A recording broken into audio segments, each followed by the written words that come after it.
Hmm. All right. We are almost live. Nope, we're live now.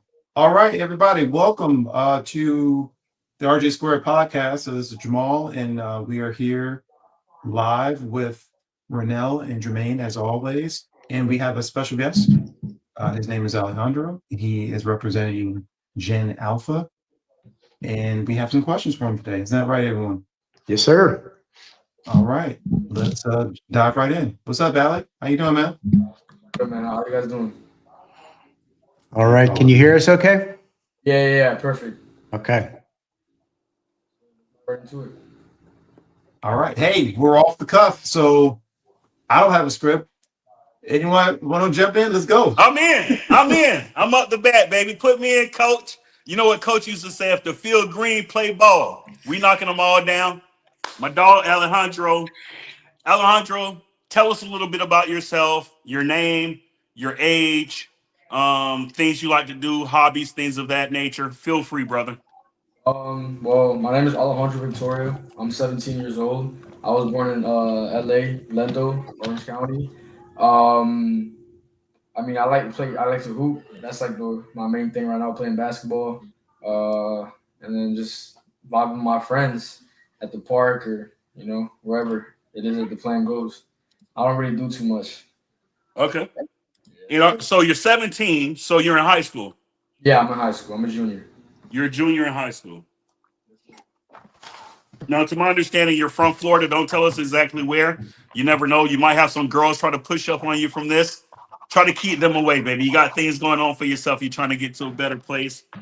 So when I was in high school, it was from 90 to 94. We're speaking of a 20-year difference?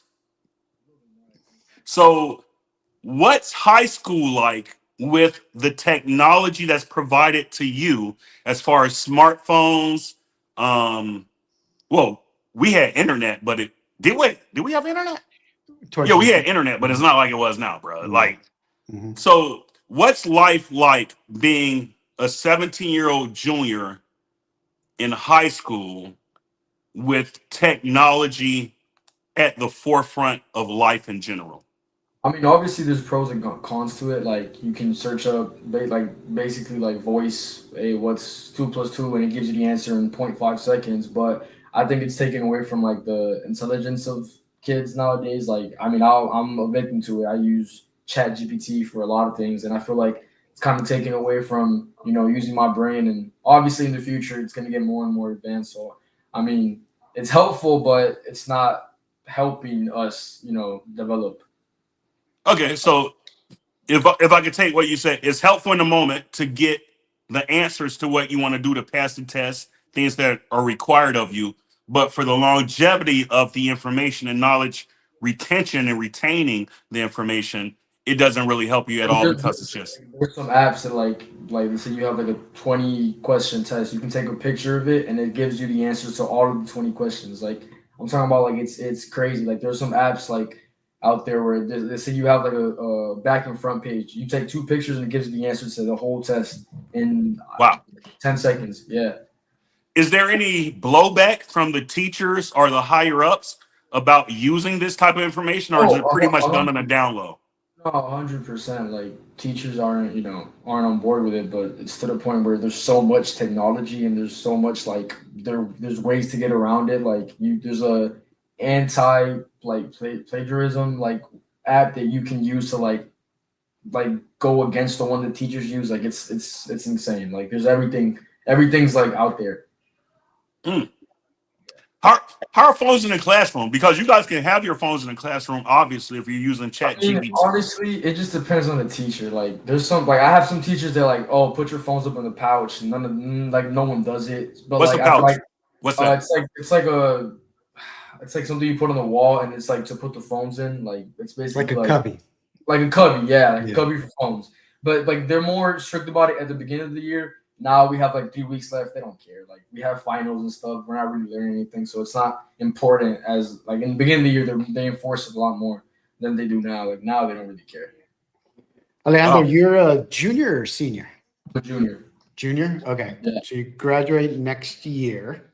And tell us, Jermaine, can I go ahead and jump in for a Go second? ahead. Go ahead. Do you what are your next steps? What are you thinking post graduation for yourself? I mean, my first option is obviously, well, enlisting in the military. That's something that I found very interesting. Mhm. A plan B would probably be probably going to paramedic school or something Okay. in that field, EMT, and maybe I'm doing a EMT program. So maybe just kind of in that like the medical field. Yeah. But yeah, those are like the two things I have right now. Maybe in the future, something changes. But my first option is the military. Okay. Gotcha. All right. So we're going to go back and forth and through different topics and just kind of go down rabbit holes as they come up. But one thing I'd like to touch on, and I understand you have a Colombian background, right? Your Yeah, mother's of Colombian descent. yeah. ¿Tú hablas español? Sí, Claro. Nada? Nada? Nothing? Hablo bastante, sí, señor. Yep. Even threw in a little slur there. So, so what I wanted to talk about is about your Colombian culture, right? And how that has played a factor in you growing up, how you have kind of intertwined that with the American culture that you grew up in, and the pros and cons to that. What you find, I think you've gone to Colombia before, right? Yeah, I've gone a couple times. Yeah. What you find beautiful about Colombia, and the things The that you hoes. Go ahead. I'm sorry. that you don't find beautiful. I mean, my mom, you guys know my mom. She is like the most Colombian woman out there. She is all about the heritage, all about it. So ever since I was like very little, like I've always been exposed to the Colombian culture. I've gone to Colombia since I was in arms, like a little baby, and I feel like obviously over the years, especially now with the president they have, like it's not as safe, and there's a lot of I wouldn't say controversy, but like a lot of things that are happening in the country that's unsafe. But in terms of like the landscapes, the people, the food, like everyone over there is beautiful. It's like I've always been very loving of my Colombian background. Sweet. Do you dance? Blood, bro. I didn't hear you. What was that? Yeah, of course, it's in the blood. Yeah. Good. Wait. Do you dance Americanized dancing or salsa? I dance salsa, bro. Like for real, for real. Nice. So I can see you at 9 years old and your mom in the kitchen dancing while she's cooking. I can see that shit. There's like 20,000 videos. I'm not gonna lie. If you go on her Facebook, you're gonna see all of that. I'm not gonna lie. Yeah. Okay. Yeah. Nice. That's good. Go ahead, Jay. Yeah, man. Look, because there's a big age discrepancy between us. I'm 49. You're 17. That's almost what? That's a 32-year difference. So I would like to think, even though I'm 49, I'm not gonna say hip, but I'm still aware how younger people move. Because when I was younger, I would look at older people like they don't really know what today's day and age is about. And I realize now, me being this age, that they did know, they just didn't necessarily, they understood, but they didn't necessarily approve of everything. So it's like an older person saying, in my day, this is what we did. But the younger person looking at it like, well, this is my day and this is what we do. So I know we spoke to you the other day with a quick meet and greet, and you spoke about going out and you used the term. Um, I'm not going to use that term, but nowadays we would just call it, well, back then we would just call it a double date. But now there's a different term for it. And it's like you guys do the same thing we did, but now it's just more, I'm not going to say pronounced, it's just more in the ether because of technology and things of that nature. Like you guys can go on a date, live stream it. When I used to get home from school, I used to have to wait by a landline, not a cell phone, but a landline to see if she's going to call. So that, I think that's a big difference between the two, um, age to see if discrepancy. she's going to call.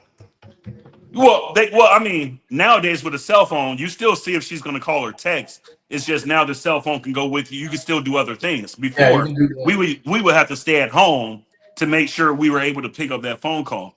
But what I do want to ask, from a male perspective, in well, I want to make sure I'm trying to make sure I word this the correct, because you're all 17. I'm trying to make sure I word this the right way.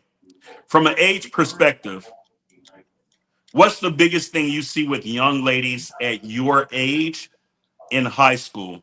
Is it Instagram, TikTok, social media, OnlyFans, even though they're in high school? Like, what is it? I mean, there's like a lot of that's a good question. I mean, I think that nowadays like it's become so like it's not even about love, it's more about lust. Like the like cheating, for example, has become so normalized. Like uh we talked about it the other day, like, relationships nowadays are so complicated because you never know what the other person is doing, especially because there's vanish phone on Instagram. Like there's so many ways to get around it.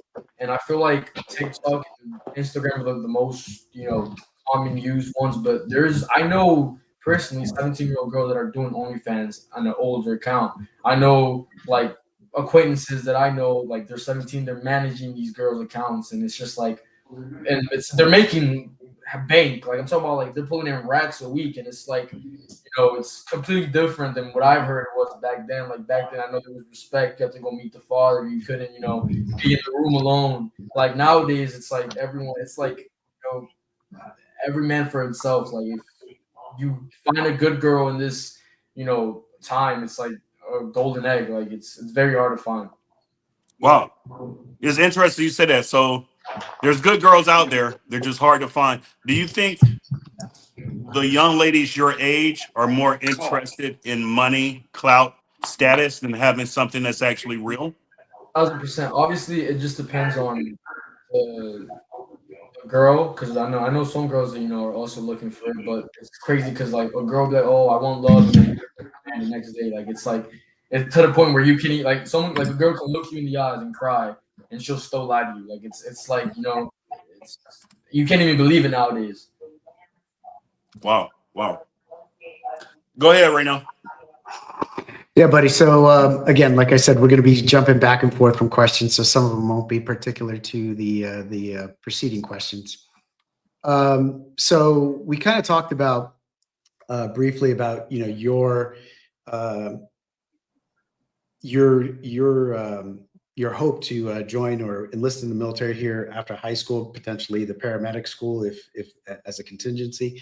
But I'd like to kind of delve deeper into what your aspirations were as a young boy too, right? So I'll give you an example. When I was literally a kid, I was like 9 or 8 years old. Believe it or not, I wanted to be president of the United States. I used to tell my mom all the time. I said, "Mom, I want to be president of the United States," right? Um, but then I kind of came to a sad realization at that point in time, right? Well, not even a realization. I kind of felt that that wouldn't be possible because of where I came from and or where my family was from, etc. My background, right? But then all of a sudden, a man by the name of Barack Obama became president, and those doors were wide open, right? Again, of course, I was a lot older at the time, but back then, that was something that kind of kept me from really dreaming to dream and or allowing myself to dream and pursue that dream, right? I kind of say all that to say to you or ask you, what was your kind of dream as a kid? And I know now it's kind of like, hey, I want to, be an agent, potentially, definitely go to the military or something like that. But what was your dream as a kid? And is there anything in society today that has kind of held you back or changed your mind about what your dreams were? I mean, there's always like, oh, I want to be an astronaut, I want to be a firefighter. Like, like when you're a kid, you want to be everything. But I think the main thing that really has always really caught my eye has been history. I wanted to be a historian for a good minute, kind of like in that side of the field. But then as I got older, 12, 13, I was kind of confused on what I wanted to do. But I feel like it's always been like a detective or like basically like the whole like solving things or exploring more about it. I've always been very curious when it comes to like the Holocaust or like uh stuff like that happened like back then. I've always been very interested in that. So I would say yeah, like kind of like a historian or in that field. Yeah. Cool. All right. So I think Jamal's with us now. Jamal, do you have anything that you want to ask or? No, I had to step away to handle something, but and I apologize for that. But no, yeah, no, keep it rolling. No, we're good. Okay. You know what, So go ahead. No, you're good. So another thing I want to ask you, and this is open-ended because I want you to take it wherever you want to take it, Alejandro. Talk to me about to date. I know you've been on this planet for 17 years, but to date, what is the one thing or a few things that you're very proud of right now? I think I've always been I would say that I'm a very generous person. I like to care about other people. I put other people's feelings first. I know that, I've made mistakes in the past, but I think that the one thing that I could say is that I care about people. I'm not selfish. Like I try to put other people's, problems in front of me, and I think that obviously that has backstab, but I think that it's also helped me a lot. And yeah. So and that kind of brings up a point that Jermaine brought up the other day. We were kind of checking out Instagram and whatnot, and we saw a lot of pictures of you and your sister. And Jermaine pointed out that it's very obvious that you're an amazing older brother, and we just want to applaud you for that. I think Jamal pointed that out first. Just Was it Jamal? Okay, flowers to sorry, Jamal. I'm so sorry. Let me give him his flowers. I apologize. But Jamal pointed that out. And Wait a minute. Do you guys even say flowers, Alejandro? Do you guys say flowers, or what do you say at this age? I mean, I'm gonna keep it. I've heard that in 15 years, but yeah, I mean, yeah. So what do you guys say when you give someone else their credit or their due justice? Props. Give 'em props. Oh, we Okay. used to We said that in we used to- '94 though. That never went away. That's a Well, recycle. some things are eternal. Like it's still you still say people look cool, right? You still say that? Like cool in what sense? Like Cool in the sense that you like that, or like you're saying, Outfit, something- that shit hot. Yeah, like they're chill, like they're cool. Yeah, they're cool. Yeah. I still say A that, pair of You shoes. still say that? Yo, Okay. those shoes fire. No, that's what they say. Pushing now. it. That's pushing it. That's pushing it. Yeah. That's pushing it. Okay. Nope. But So what would you say if you saw a good pair of shoes and you wanted to bless up the person with the shoes? Instead of five, they're five. They're like, five. They're Five. five. F-Y-E. Like they're five. But They're five. Ebonics has gone to a different level. So what about? I've heard lit. Lit is a good. It comes in. I mean, people like I say that when like they're like a little bit like they have like a little bit of drink in the system. Oh, I'm lit. Yeah, we used to say that too. Lit. Okay. Yeah, like when, but like when like no, but like this party's lit. Nah, it's like like it's deep. Like we'll say it's deep. If it's like a lot of people like a function or something. Oh, it's deep. It's like it's packed. Okay. You don't say off the chain anymore. That's real. Let's go. I don't even know what that means. Like, I don't even know what that means. Yeah, off the chain meant like it was great. It was a lot of fun. Everyone was there. Nah, now it's just like deep. Yeah, deep is like the big thing. Okay. All right. So I know you're young, but I'm gonna ask this anyway, just because I'm November. Fuck it. I know you go to school. Where you go? We're not gonna bring up exactly where you are. And this is more not I want to say a serious topic, but this is just the feat to see how much more what's a good word for it? How much more options kids have nowadays. And I'm not speaking of a specific person, but when we're speaking of marijuana, drugs, weed, how prevalent is it in high school? Yeah, I mean, I'm being honest. I had my little dab when it came to that. I had a little experience with that. Now I'm clean. I'm sober, but it took a toll. It took a toll on me. Obviously, a huge problem, especially like THC, like the carts, like the. It's not The actual bud. cartridges, Yeah, it's not actual bud, but it's insane, dude. Like every bathroom you walk in, you smell like straight weed. and that's at the high school. That's every high school. Every high school. Every party you go to, there's some Zaw everywhere. Every Getty everywhere. It's like got to the point where it's like not normal to not smoke. Like it's what I mean. And it's Right. not only that, like vapes and other stuff like that. Like it takes a toll, like a big toll on kids, especially my age, because it's addictive. So like you say, oh, I'm not addicted to it, and then it grows and it grows and it grows until you're in a hole where it's like, damn, I can't get out of this. And that's what happens to a lot of my friends. Like, I know a lot of my homeboys are having like lung problems and stuff because they've been smoking for 3 years. Like, and they're 17, so do the math. Like 14, they started smoking. Wow. Wow. Yeah. I'm sorry, guys. Go ahead. That just came to my head. I don't even know if that was a good question. I was just like, No, you're good. So I wanted to piggyback off of the previous question, and this goes into something that's a little deeper, right? Like, us growing up, we kind of had individuals or people that we kind of looked up to.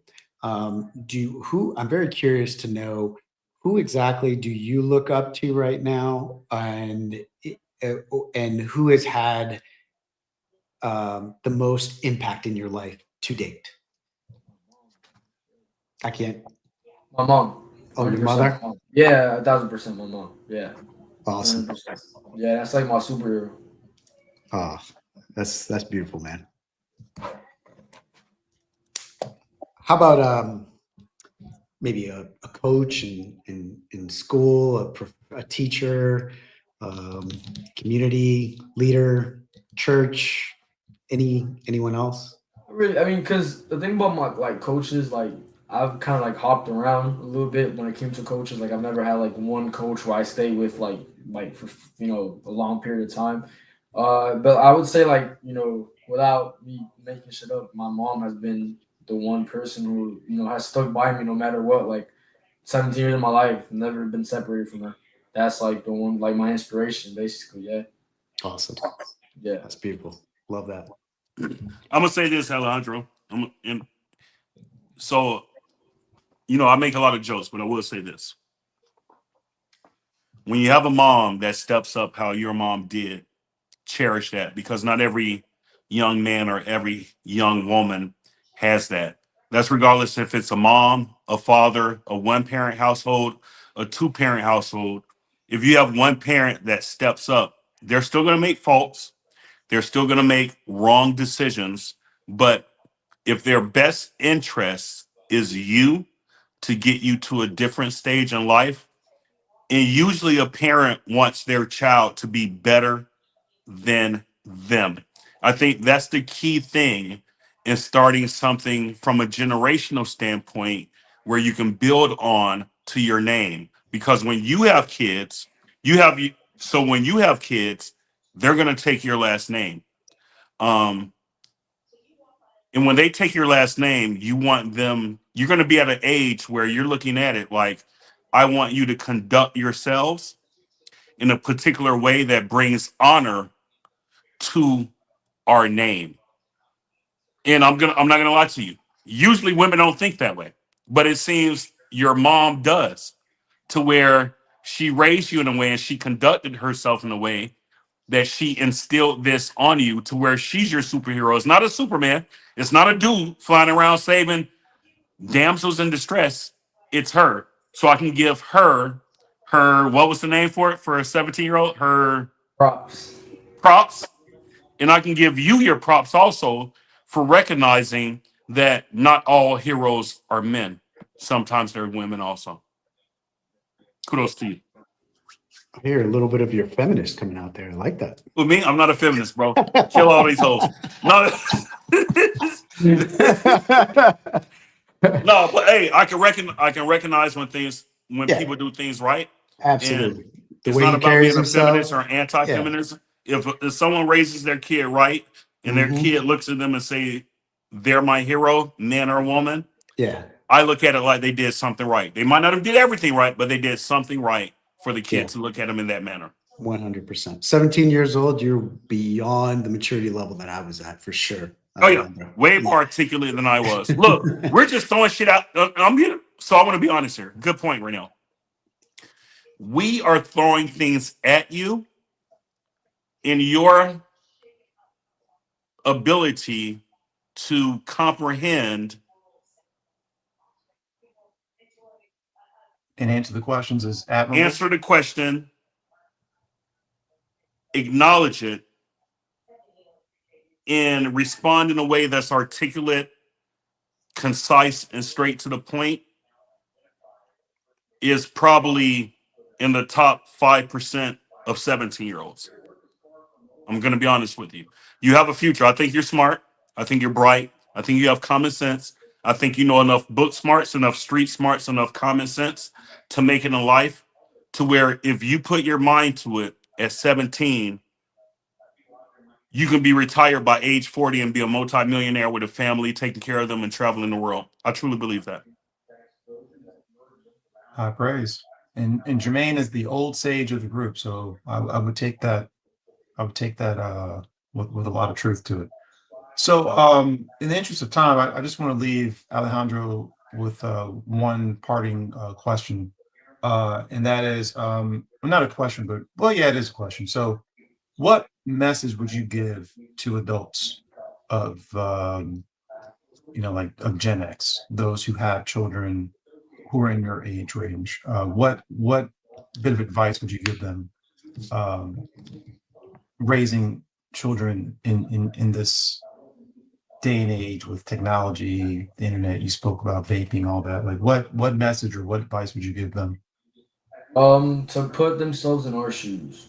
So imagine if you were our age and this time, how would you react to all these things? Because obviously you guys say, "Oh, we didn't have that in your time," and it's like, well, it's not our fault that it's it got invented when we were born. Like it's not our fault that technology is so advanced nowadays. Obviously, if you guys were exposed to it, it would be the same thing. Like if you guys had vapes in your time, or it's like put yourself in our shoes and see how you would react when you were 17 years old, not as a 40, 50-year old person. When you were 17, you were messing up, you were doing stupid shit, you were, maybe it wasn't as advanced and as maybe more a little bit on the different side, but you guys were still going to parties, drinking. I'm guessing you guys obviously tried weed. Like you guys did all of it at our age, so it's like don't look at it from a damn like why is he doing that. Understand why we're doing it, and we're more exposed to it.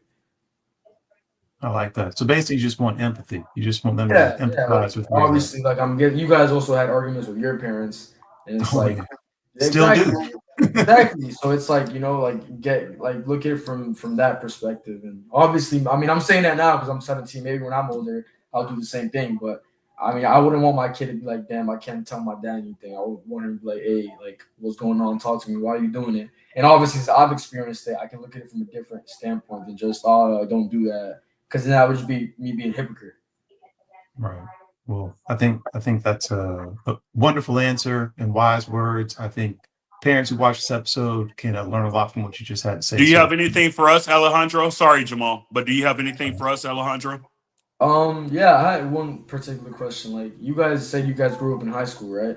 Like, you guys met each other in high school. What's like, that's correct. did you guys ever have like that one like moment where it's like, damn, like you guys look back at it now and like, oh, like we can't believe we did that. Like a party moment, or like you guys have something like that.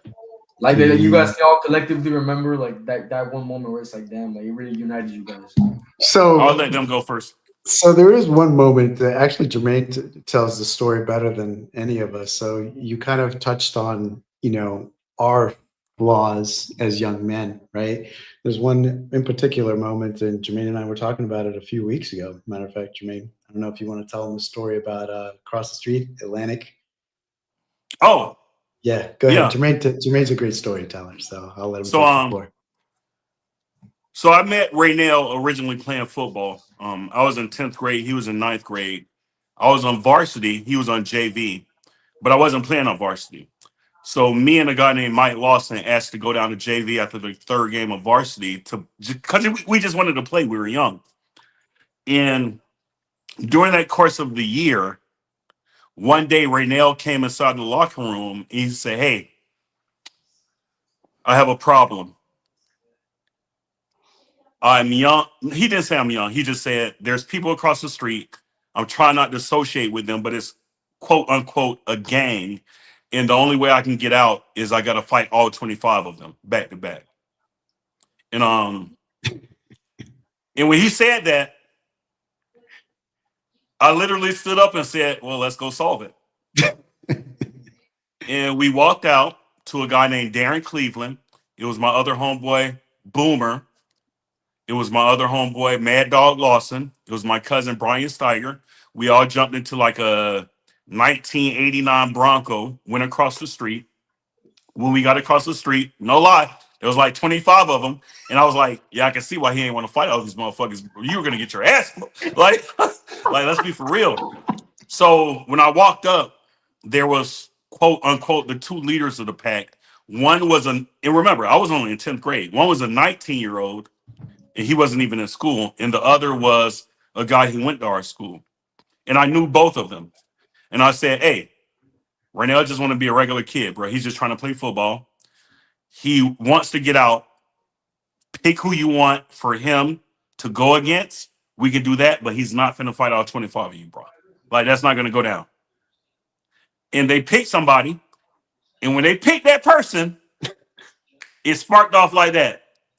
It's like it's like when they said the name, him and Raynell were like this. Name, they were going at it.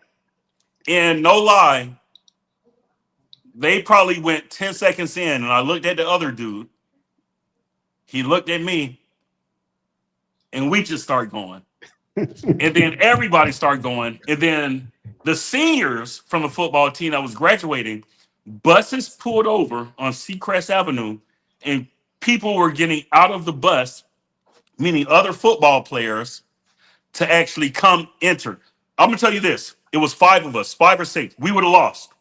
But the other football players that the bus drivers actually stopped, that's the only reason we won this.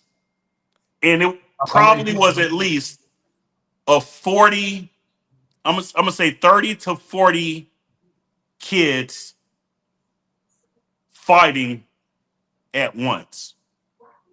When I say we were getting it, we were getting it. But see, we used to handle our shit with fists. There were no guns. You want to square out 1-on-1?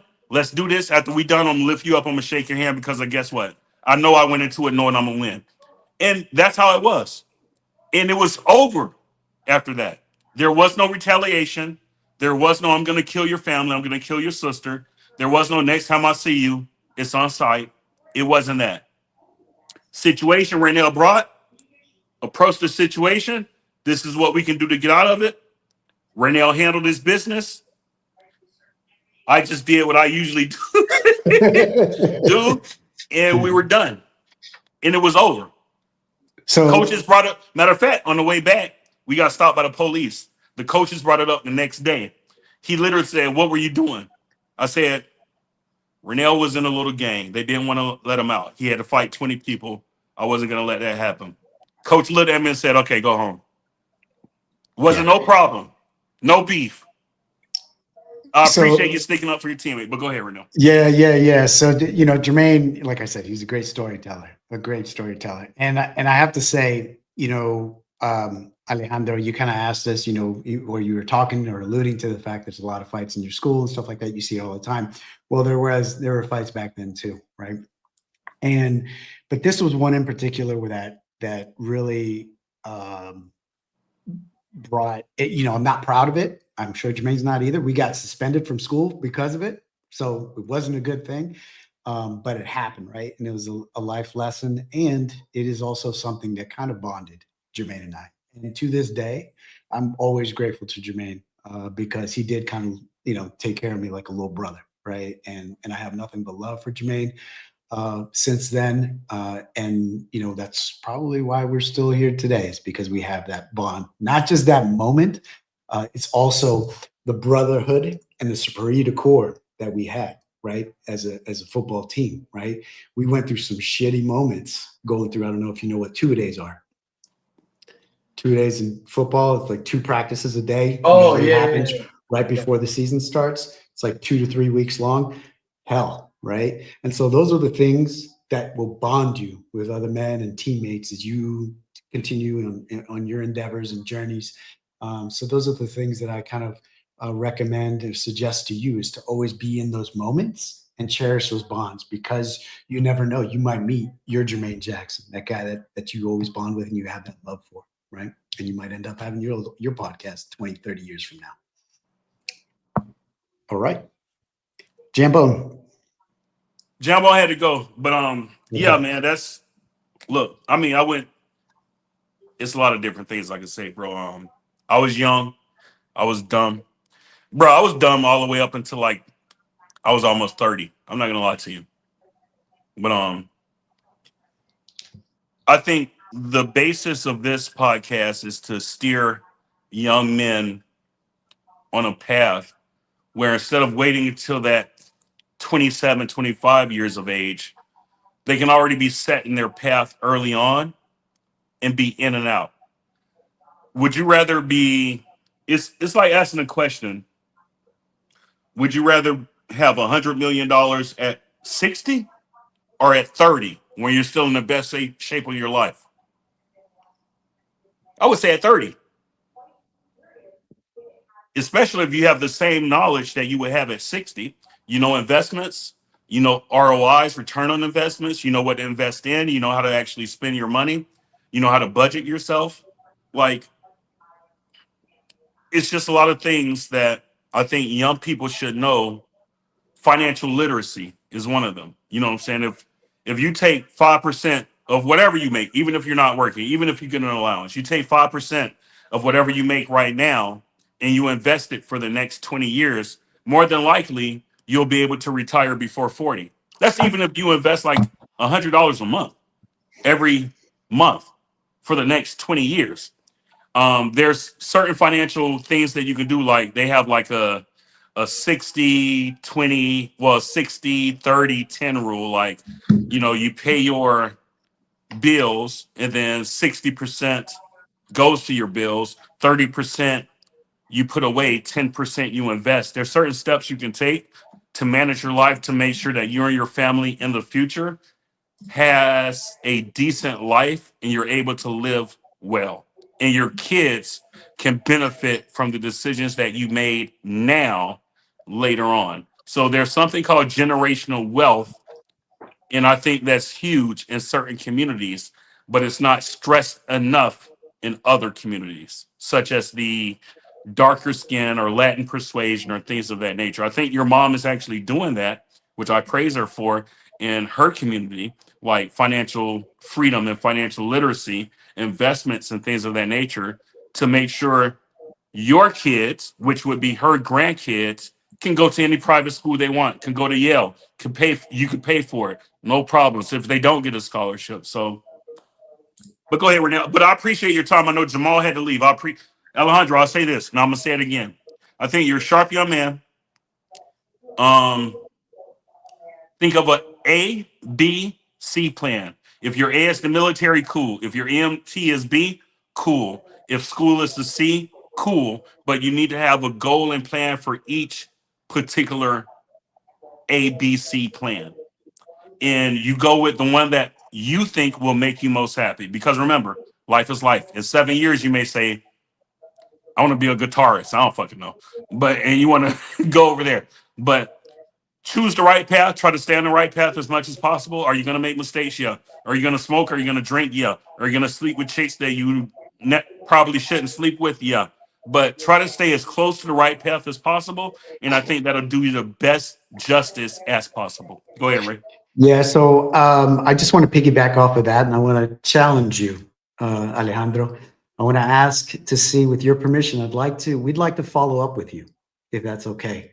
We want to be, if it's okay with you, we want to be a part of your life, and we want to check in with you and see how things are going. Maybe we'll do it in 6-month intervals, or whenever hey man, I want to talk. I want to talk about, like Jermaine just alluded to. plan A, plan Bravo, and plan Charlie. And maybe we can, talk that through a little bit with you and give you some insight. So online, offline, doesn't matter. You got my number. I'm sure, Mr. TBI here wouldn't mind giving you his number offline. So we're always here if you need anything ever. Okay. Anything else for us, brother? That's it. Pretty good talk. I had a good time. All right. All right, hey man, we appreciate you showing up today. I know you got to get back to the Sunday day off. Do you want to give people your socials or anything, Alejandro, or any last parting words? Having me. It was a good time. Socials, like like I said, I don't really use Instagram and Snapchat and TikTok. Like that's just for me. That's kind of Okay. No worries. Right now, you want to Girls. provide your socials? Yep. So I can be reached at Raynell Saw _JR at Instagram. All right. And my socials, November Montgomery on all platforms. This is RJ Square Podcast. We had the young man, 17-year-old high school student, Alejandro, smart, articulate, on his way to greatness. We appreciate your time today.